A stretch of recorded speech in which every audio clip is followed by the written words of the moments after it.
നമസ്കാരം. ഒരു രാജ്യത്തിൻ്റെ ചരിത്രം അത് മനസ്സിലാക്കുക എന്നുള്ളത് രാഷ്ട്രീയ പ്രവർത്തനത്തിൽ ഏറ്റവും പ്രധാനപ്പെട്ട കാര്യമാണ്.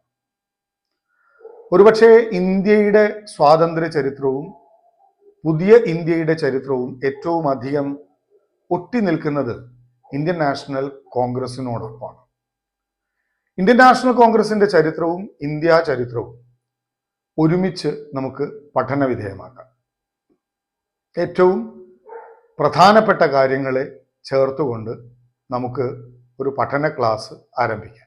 1885 ഡിസംബർ മാസത്തിൽ ഇന്ത്യൻ അസോസിയേഷൻ ഓഫ് കൽക്കത്ത അതിൻ്റെ സെക്രട്ടറി WC ബാനർജി എല്ലാ അംഗങ്ങൾക്കും ഒരു കത്ത് അയക്കുകയാണ്. നമ്മൾ ഒരു ഇന്ത്യൻ അസോസിയേഷൻ കോൺഫറൻസ് നടത്താൻ പോവുകയാണ്. ആ അസോസിയേഷന്റെ കോൺഫറൻസിൽ ഇന്ന് രാജ്യത്ത് അനുഭവിച്ചുകൊണ്ടിരിക്കുന്ന പ്രധാനപ്പെട്ട വിഷയങ്ങളെക്കുറിച്ച് ചർച്ച ചെയ്യേണ്ടതുണ്ട്.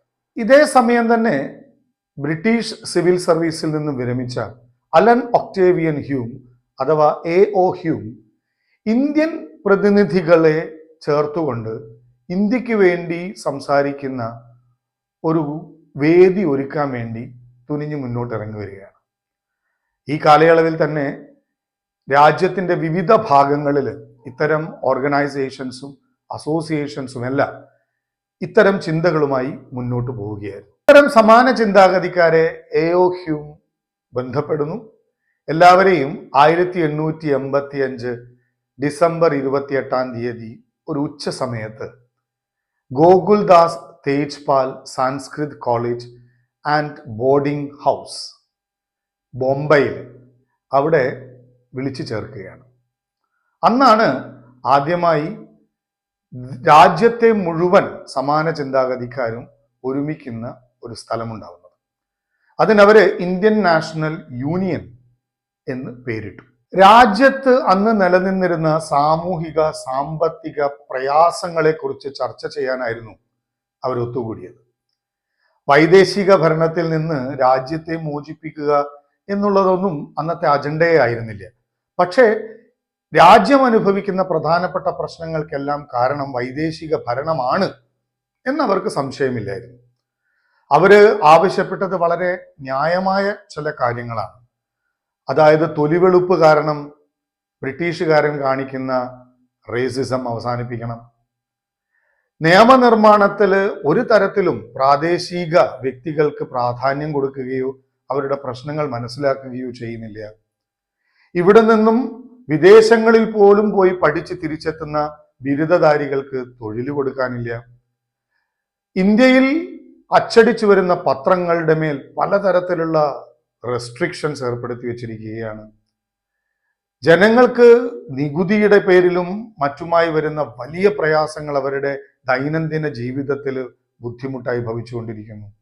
ആകെ മൊത്തം വിദേശികൾ ഇന്ത്യയെ ഭരിക്കുമ്പോൾ ഇന്ത്യക്കാരന്റെ വിചാരങ്ങൾക്ക് ഒരു പ്രാധാന്യവും ലഭിക്കാത്ത ഒരവസരത്തിൽ ഇന്ത്യൻ ജനതയുടെ ആവശ്യങ്ങളെ കൂടി നിയമനിർമ്മാണത്തിൽ ഉൾപ്പെടുത്തേണ്ടതുണ്ട് എന്നത് മാത്രമായിരുന്നു ആ യോഗത്തിൽ എടുത്തിട്ടുള്ള തീരുമാനം. അല്ലാതെ വിദേശികളുടെ ഭരണം ഇവിടെ നിന്ന് അവസാനിപ്പിക്കണം എന്നൊന്നും ചിന്തിക്കാൻ തക്കവണ്ണമുള്ളതായിരുന്നില്ല ആദ്യത്തെ യോഗവും ഇന്ത്യൻ നാഷണൽ യൂണിയൻ എന്ന പേരിൽ കൂടിച്ചേർന്ന ആ കൂട്ടായ്മയുടെ ഉദ്ദേശവും. ഇന്ത്യൻ നാഷണൽ യൂണിയൻ പിന്നീട് പുനർനാമകരണം ചെയ്ത് ഇന്ത്യൻ നാഷണൽ കോൺഗ്രസ് ആയി.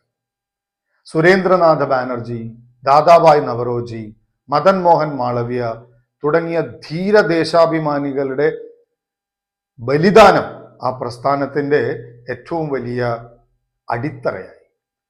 പിന്നീട് ഒരുപാട് കോൺഗ്രസ് പ്രവർത്തകരുടെ ത്യാഗോജ്വലമായ ജീവിതവും പ്രവർത്തനവും ഇന്ത്യയെ ഒരു ദേശീയ സമരത്തിലൂടെ സ്വാതന്ത്ര്യത്തിലേക്ക് എത്തിക്കുന്നതും നമ്മൾ ചരിത്രത്തിൽ കണ്ടു. ഇന്ത്യൻ ജനതയുടെ യാതനകളാണ് ഇന്ത്യൻ നാഷണൽ കോൺഗ്രസ് എന്ന് പറയുന്ന ഒരു പ്രസ്ഥാനത്തിന്റെ പിറവിക്ക് കാരണമാകുന്നത്. ഒരു കാലത്ത് സമൃദ്ധിയുടെയും ഐശ്വര്യത്തിന്റെയും വിളനിലമായിരുന്ന ഒരു നാട് പട്ടിണിയിലേക്കും പരിവട്ടത്തിലേക്കും യാതനകളിലേക്കും കടന്നു പോകുന്നത് ചരിത്രം കണ്ടു. 1853 മുതൽ 1900 വരെ ഉള്ള 47 വർഷക്കാലം കൊണ്ട് ബ്രിട്ടീഷുകാരുടെ തന്നെ കണക്കിൽ 28 മില്യൺ ആളുകൾ മരണപ്പെട്ടു. ഒരു ബ്രിട്ടീഷ് ഗവർണർ എഴുതിയത് ഇന്ത്യക്കാരുടെ അസ്ഥികൾ ഇന്ത്യൻ സമതലത്തെ വെളുപ്പിച്ചു എന്നാണ്. ബ്രിട്ടീഷുകാർ എങ്ങനെ ഇന്ത്യൻ ജനതയെ ചൂഷണം ചെയ്തു എന്നുള്ളത് വളരെ ശാസ്ത്രീയമായ ഒരു മാർഗത്തിലൂടെയായിരുന്നു. അവർ വിദേശങ്ങളിൽ നിന്ന് നിർമ്മിക്കുന്ന ഉൽപ്പന്നങ്ങൾ അവർ ഇന്ത്യയിലേക്ക് കൊണ്ടുവന്നു. നേരിട്ട് അവർക്ക് അത് ഇന്ത്യക്കാരുടെ കൈകളിലേക്ക് എത്തിക്കാമായിരുന്നു. പക്ഷെ അവരത് മനഃപൂർവ്വം ചെയ്തില്ല. അവർ ഇന്ത്യക്കാരിൽ തന്നെ ചിലരെ തിരഞ്ഞെടുത്തു, അവരെ പ്രഭുക്കളായി ഉയർത്തി എന്നുള്ളതാണ് സത്യം. എന്നിട്ട് അവരിലൂടെ ഈ ഉൽപ്പന്നങ്ങൾ ജനങ്ങളിലേക്ക് എത്തിച്ചു. ഇതേ പ്രഭുക്കന്മാര്, പ്രാദേശികമായി അവൈലബിൾ ആയിട്ടുള്ള പ്രഭുക്കന്മാരെ ഉപയോഗിച്ചുകൊണ്ട് കർഷകന്മാരിൽ നിന്നും വളരെ കുറഞ്ഞ വിലയിൽ അസംസ്കൃത വസ്തുക്കൾ വാങ്ങുകയും ചെയ്തു. അതായത് ഉൽപ്പന്നങ്ങൾ വലിയ രീതിയിൽ ഇന്ത്യയിൽ വിൽക്കുമ്പോഴും അസംസ്കൃത വസ്തുക്കളെ ഏറ്റവും കുറഞ്ഞ വിലയിൽ ശേഖരിക്കാൻ അവർ തന്നെ സൃഷ്ടിച്ചെടുത്ത ഈ ഭൂപ്രഭുക്കന്മാരെ ഉപയോഗിക്കാൻ തുടങ്ങി. ഇത് രണ്ടും വലിയ രീതിയിൽ സാമ്പത്തികമായ അസമത്വം രാജ്യത്തുണ്ടാക്കി. കാര്യം കർഷകന്മാരുടെ കൈകളിലേക്ക് പണം ഒട്ടും വരുന്നില്ല. പക്ഷെ അവർക്ക് വാങ്ങേണ്ടുന്ന സാധനങ്ങളുടെ വില വളരെ അധികവുമാണ്.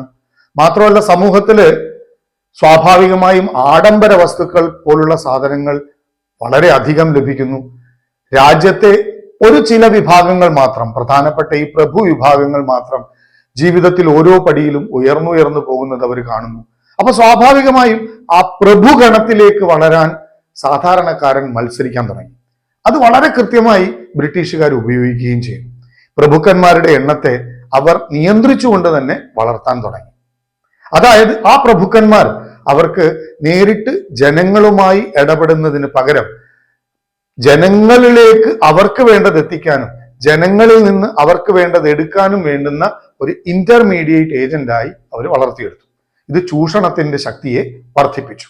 വിദേശ ഉൽപ്പന്നങ്ങൾ സുലഭമായി മാർക്കറ്റിൽ ലഭ്യമായി തുടങ്ങിയപ്പോൾ ഇന്ത്യൻ കരകൗശല മേഖലയും ഇന്ത്യയിലെ മറ്റ് ചെറുകിട വ്യവസായ മേഖലകളുമെല്ലാം തകർന്ന് തരിപ്പണമായി.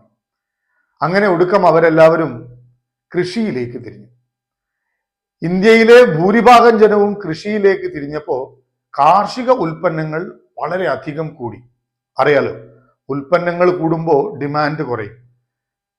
ഡിമാൻഡ് കുറഞ്ഞാൽ സ്വാഭാവികമായിട്ടും വില കുറയും. അങ്ങനെ കൃഷി ഉൽപ്പന്നങ്ങളുടെ വില കുറയാൻ തുടങ്ങി.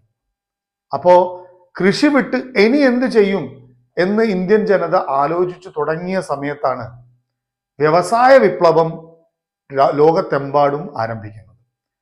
ബ്രിട്ടീഷുകാർ ഈ വ്യാവസായിക വളർച്ചയ്ക്ക് വേണ്ടി ഇന്ത്യൻ തൊഴിലാളികളെയും ഇന്ത്യയിലെ ആളുകളെയും ഉപയോഗിക്കാൻ തീരുമാനിച്ചു. അപ്പോ ചെറുകിട വ്യാപാരത്തിലും രക്ഷയില്ല, കൃഷിയിലും രക്ഷയില്ല എന്ന് മനസ്സിലാക്കിയ ആളുകൾ സ്വാഭാവികമായും വ്യവസായത്തിലേക്ക് തിരിയാൻ തുടങ്ങി. പക്ഷെ അവർക്ക് വ്യവസായത്തില് മൂലധനം മുടക്കാൻ ബ്രിട്ടീഷുകാരുടെയോ അല്ലെങ്കിൽ നാട്ടിലെ പ്രഭുക്കന്മാരുടെയോ സഹായം വേണമായിരുന്നു. ഈ പ്രഭുക്കന്മാർ ബ്രിട്ടീഷുകാർ തന്നെ സൃഷ്ടിച്ചെടുത്ത പ്രഭുക്കന്മാരാണ്. അതായത് സാമ്പത്തികമായി ഇന്ത്യൻ ജനത ബ്രിട്ടീഷുകാരന്റെ കാൽക്കീഴിൽ ചെന്നു നിന്നു എന്നതാണ് അർത്ഥം. ഇത് സാമൂഹികപരമായ സാമ്പത്തികപരമായ വലിയ ആഘാതം ഇന്ത്യൻ സമൂഹത്തിൽ സൃഷ്ടിച്ചു തുടങ്ങിയിരുന്നു. ആ സമയത്താണ് ഇന്ത്യൻ നാഷണൽ കോൺഗ്രസ് പിറവിയെടുക്കുന്നത്. ഇത് ഒരു ബ്രിട്ടീഷ് IAS ഉദ്യോഗസ്ഥൻ നേതൃത്വം കൊടുത്തതാണ് എങ്കിലും ഞാൻ നേരത്തെ പറഞ്ഞതുപോലെ സുരേന്ദ്രനാഥ് ബാനർജി, മദൻ മോഹൻ മാളവ്യ, ദാദാഭായ് നവറോജി പോലത്തെ ധീരരായിട്ടുള്ള ദേശാഭിമാനികൾ ഇതിന്റെ നേതൃത്വത്തിലേക്ക് വന്നപ്പോൾ ഇത് ഒരുപാട് ആളുകളിലേക്ക് പ്രസരിക്കാൻ തുടങ്ങി. മാത്രമല്ല വിദേശങ്ങളിൽ നിന്നും പഠിച്ച് ഇന്ത്യയിലേക്ക് തിരിച്ചെത്തിയ നല്ല പ്രതിഭാശാലികളായ ബുദ്ധിശാലികളായ യുവാക്കൾക്ക് ഒത്തുകൂടാനും ഇരുന്ന് ചിന്തിക്കാനും രാജ്യത്തിന്റെ താല്പര്യങ്ങൾക്ക് വേണ്ടി പ്രവർത്തിക്കാനുള്ള ഒരു വേദിയായി ഇന്ത്യൻ നാഷണൽ കോൺഗ്രസ് മാറി. ഞാൻ പറഞ്ഞു വരുന്നത് ഒരു പ്രസ്ഥാനത്തെ, പ്രത്യേകിച്ച് അന്നത്തെ ഇന്ത്യൻ നാഷണൽ കോൺഗ്രസിനെ ഉയർത്തി കൊണ്ടുവരുന്നത് അതിൻ്റെ അതിൻ്റെ യുവ നേതൃത്വത്തിലെ എനർജിയാണ്, യുവ ബ്ലഡാണ്. ന്യൂനപക്ഷം ഉൾപ്പെടെയുള്ള എല്ലാ വിഭാഗം ജനങ്ങളെയും ഒരുമിപ്പിക്കാൻ കഴിഞ്ഞു എന്നുള്ളതാണ് ഇന്ത്യൻ നാഷണൽ കോൺഗ്രസിന് മറ്റ് പ്രസ്ഥാനങ്ങളിൽ നിന്നും വ്യത്യസ്തമാക്കുന്നത്. ദാദാഭായ് നവറോജി ഒരു പാർസിയായിരുന്നു. WC ബാനർജി ഒരു ക്രിസ്ത്യാനിയായിരുന്നു. ബദറുദ്ദീൻ ത്യാബ്ജി മുസ്ലിം ആയിരുന്നു. അതായത് ആരംഭകാലം മുതൽ തന്നെ ന്യൂനപക്ഷങ്ങളെ ഉൾക്കൊള്ളാൻ കോൺഗ്രസ് പ്രതിജ്ഞാബദ്ധമായിരുന്നു. പിന്നീട് ഇന്ത്യൻ നാഷണൽ കോൺഗ്രസിന്റെ നേതൃത്വത്തിൽ രാജ്യം സ്വാതന്ത്ര്യം പ്രാപിച്ചപ്പോഴും ഒരു മതേതര ജനാധിപത്യ രാജ്യമാക്കി ഇന്ത്യയെ വളർത്താനുള്ള മാനസികമായ സ്ഥൈര്യവും ആശയപരമായ വ്യക്തതയും ലഭിക്കുന്നത് ആരംഭകാലം മുതൽ തന്നെ മതന്യൂനപക്ഷങ്ങളെ കൂടെ ചേർത്ത് കൊണ്ടുപോകാനുള്ള ഇന്ത്യൻ നാഷണൽ കോൺഗ്രസിന്റെ പ്രത്യേകമായ സിദ്ധിയും കഴിവും ക്വാളിറ്റിയും കൊണ്ടാണ്. അതായത് എന്ത് നഷ്ടങ്ങൾ സംഭവിച്ചാലും മതന്യൂനപക്ഷങ്ങളെ അല്ലെങ്കിൽ ന്യൂനപക്ഷ വിഭാഗങ്ങളെ കൂടെ ചേർത്ത് നിർത്തുക എന്ന് പറയുന്നത് ജനാധിപത്യ മര്യാദയിലെ ഏറ്റവും പ്രധാനപ്പെട്ട ഒരു കാര്യമാണ് എന്ന് കോൺഗ്രസ് എല്ലാ കാലങ്ങളിലും വിശ്വസിച്ചു. ന്യൂനപക്ഷങ്ങളിലോടുള്ള ഈ സമീപനം ഒരു നീതിബോധത്തിന്റെയും ജനാധിപത്യ മര്യാദയുടെയും ലക്ഷണമാണ്. ബ്രിട്ടീഷ് കോളനി ഭരണത്തിനെതിരെയുള്ള സമരം എന്നത് യഥാർത്ഥത്തിൽ ഒരു ബഹുജന സമരം തന്നെയായിരുന്നു. ഇതിന് സമാനമായ ഒരു ബഹുജന സമരം ലോക ചരിത്രത്തിൽ തന്നെ നമുക്ക് കാണാൻ കഴിയില്ല. സാധാരണക്കാരന്റെ ഈ സമരത്തിന് വ്യവസായികള്, കലാകാരന്മാര്, തത്വചിന്തകര്, അധ്യാപകര്, സമൂഹത്തിലെ ഉന്നത ശ്രേണിയിൽ നിൽക്കുന്ന ആളുകൾ പോലും രംഗത്തിറങ്ങി. ബ്രിട്ടീഷ് കോളനി ഭരണത്തിനെതിരെ ചിന്തിക്കുന്ന എല്ലാ ആളുകൾക്കും വേണ്ടി ഇന്ത്യൻ നാഷണൽ കോൺഗ്രസ് അതിന്റെ വാതിലുകൾ തുറന്നിട്ട് കൊടുത്തു. 1885 പിറവിയെടുത്ത ഇന്ത്യൻ നാഷണൽ കോൺഗ്രസ് എന്നൊരു പ്രസ്ഥാനത്തിന് ശേഷമാണ് ദേശീയത എന്ന ഒരു വികാരം തന്നെ ജനങ്ങളുടെ മനസ്സിലേക്ക് വളർന്നു വരുന്നത്. അത് രാജ്യത്തിന്റെ മൊത്തം ദേശീയതയെ ഉൾക്കൊള്ളുന്നതിനോടൊപ്പം തന്നെ ഓരോ ചെറുവിഭാഗങ്ങളുടെയും അവരവരുടേതായ താല്പര്യങ്ങളെ കൂടെ ബഹുമാനത്തിൽ സ്വീകരിച്ചു. അതായത് എല്ലാ തരത്തിലുള്ള ആളുകൾക്കും, ഈശ്വരവിശ്വാസിയാകട്ടെ, നിരീശ്വരവാദിയാകട്ടെ, ശിവഭക്തരാകട്ടെ, വിഷ്ണു ഭക്തരാകട്ടെ, നാനാ ജാതിയിൽപ്പെട്ടവരാകട്ടെ, നാനാ മതങ്ങളിൽപ്പെട്ടവരാകട്ടെ, ഏത് തരത്തിലുള്ള ആശയങ്ങളിലുള്ളവർക്കും ചെന്നെത്തി നിൽക്കാൻ സാധിക്കുന്ന ഒരു കുടയായി ഇന്ത്യൻ നാഷണൽ കോൺഗ്രസ് അതിനെ സ്വയം പരുവപ്പെടുത്തിയെടുത്തു. ആർക്കും ചെല്ലാൻ കഴിയുന്ന ഒരു വേദി എന്നുള്ള രീതിയിലാണ് ഇന്ത്യൻ നാഷണൽ കോൺഗ്രസ് ഇന്ത്യ എന്ന് പറയുന്ന ഒരു രാജ്യത്തിന്റെ ദേശീയതയെ ജനങ്ങളിലേക്ക് എത്തിക്കുന്നതിൽ ഏറ്റവും വലിയ വിജയം കൈവരിക്കുന്നത്. ആ ഇൻക്ലൂസീവ്നെസ്, അതാണ് ഇന്ത്യൻ നാഷണൽ കോൺഗ്രസിന്റെ ഏറ്റവും വലിയ ശക്തി കാലാകാലങ്ങളിൽ. ഇനി നമുക്ക് കൂടുതൽ ഇതിനെക്കുറിച്ച് മനസ്സിലാക്കാം. അടുത്ത അധ്യായം മറക്കാതെ കാണുക. നന്ദി, നമസ്കാരം.